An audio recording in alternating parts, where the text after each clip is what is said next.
Hey everyone, Dan here. Before we get into it, if you enjoy these videos, please hit the like and subscribe button. And keep in mind that these are my own thoughts, opinions, and ideas. These are not meant to be, nor should you take them as investment or trading advice in any way, shape, or form.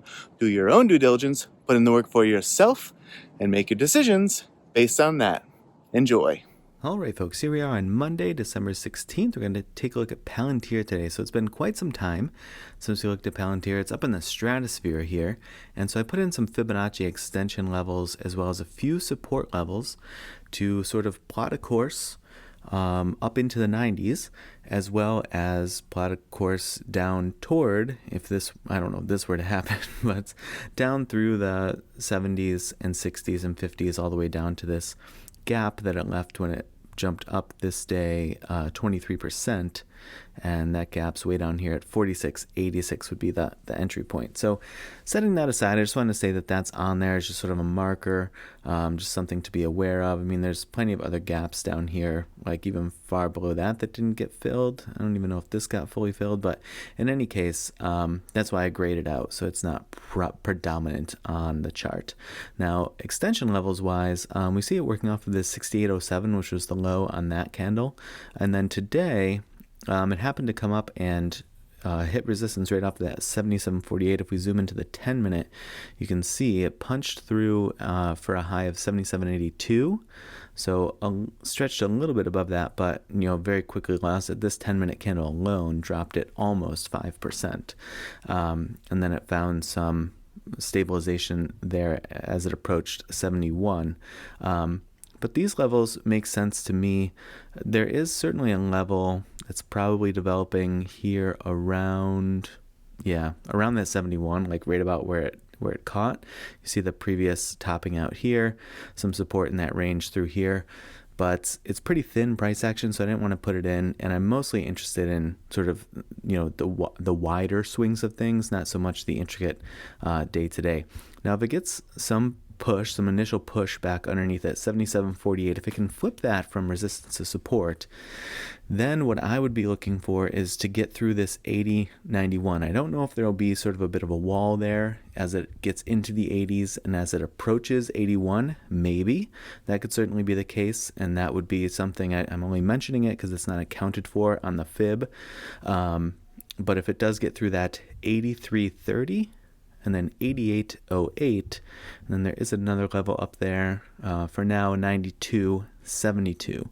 If we get through that, then we can reevaluate, go from there. But while we are in no man's land, at or near or developing new highs, then we're just going to have to rely on the voodoo that is the fib extension, and we'll see how they play out as time goes on. But I'm interested that did reject off of that 77.48, pretty clearly off of that range today. So that's good news. Now, if it dips below this 68.07, I have 66. It's from relatively recent price action, but there's something there. And then similarly, of a similar sentiment, this 59.85, thin price action, but there's something there that I'd be surprised if that didn't continue to kind of hold some water at least. EMA is not a ton to go off of. We'll probably have a better look at that when we flip over here to the Think or Swim study. But just to say, it is for the time being at least still riding that white 8 EMA, not needing to come down and test the 21 EMA. So as we get sort of like a tick down of ways in which a stock indicates that it has more bullish momentum or that the bullish momentum is kind of drawing down, that would be one of them, that it starts to press toward the 21 EMA and it no longer has just clear support off of the 8. For now, to my eye, it's still showing clear support off of the 8. And so that's not indicating a loss in bullish momentum at the moment. Pretty thin volume up here, but it's only been up here for a short period of time, and so that's going to just continue to be the case. If you do zoom in and just sort of see where it is in this intra period, you do have some pretty big shelves, pretty high up, like near the price as it currently is. So, it's 72 up stretching towards 73 and then down into the low 71s. Then it does get a little bit thinner, and then it picks up again toward the low 60s. But again, it's sort of moved so swiftly through those areas and so recently, there's just not a ton to go off of. So I would say, in the micro, there are some shelves. In the macro, I think that the story has yet to unfold and will be told in the days and weeks ahead. Let me bring these back on. I do want to check, just out of curiosity.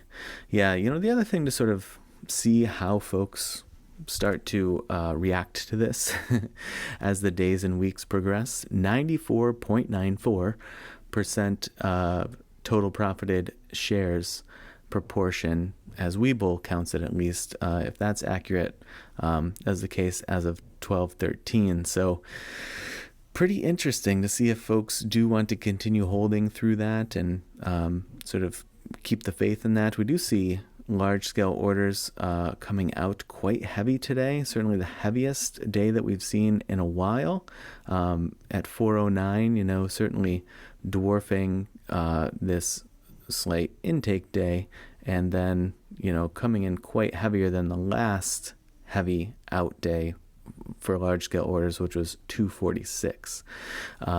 So we'll see how that starts to play and if that continues to take shape or not, but it is impressive how it's holding this rally, and additional catalysts or additional visibility that may come in and play a part can certainly make a big difference as it pertains to Palantir. We've seen that be the case for many years now. So if we just take a step back here in November, we saw a punch through, right? This was the very quick one candle trigger and fire off the TTM squeeze indicator. What I mean by that is I don't think it had anything to do with it. So, but punched it, right through these ATR levels out of the channel, and then started to rely on the upper bound of the channel for support. We do see that dipping in a bit further now, right? So now instead of bouncing right off the channel for continuous support, now it's needing to get into the channel. So again, we talked about ways in which we sort of look for indications that maybe bullish momentum is dying down a little bit or is taking a breath. It doesn't mean the rally is over. It doesn't mean the world is ending. It doesn't mean that the market is crashing. It just means that, there's not just rocket to the moon bullish strength perpetually. So it is dipping in at the moment, and so that's maybe something to be aware of. It's also sort of struggling to hold this December +1 ATR level, which is 74.45, right? So it ended today just a little bit above that, but it is seemingly struggling a bit to hold that, kind of wrestling with it here, right? It tried to blow through it, got sucked down, wicked off of that +1, and then took a couple of candles to once again wick off of it, put in a full candle body, right? A nice defensive lineman hit there that it put on it, and then today closing the candle body over that +1 ATR. So it is making nice sort of systemic motion to and through that +1 ATR, but it is seeming to certainly catch it like a little bit of quicksand, right, and give it some stickiness to try to push through. So we'll see what that means now that we have sort of the second half of the month to deal with. What's the staying power through this +1 ATR level, especially now that it is, like I said, getting drawn sort of into the channel for support. Obviously, still pushing off of the green wave cloud is a tremendously fine indicator of bullish strength. So I wouldn't say don't, or I would say don't just throw the baby out with the bathwater. Just because it's not bouncing incessantly off of the upper bound of the channel as support does not mean that there's not additional bullish strength to be had here. But I would say, if it continues to get drawn further and further into the channel, it'll become really important what it does, especially once it reaches the mid-range of the channel, which is that bright blue line. Now, just as it currently stands, just as sort of like a heads up in case we don't get back to Palantir in the super near future, these are the January ATR levels as they currently sit, which would put the call trigger around, what is this, like 77, like mid 77s, puts the +1 up to 83.66 at the moment.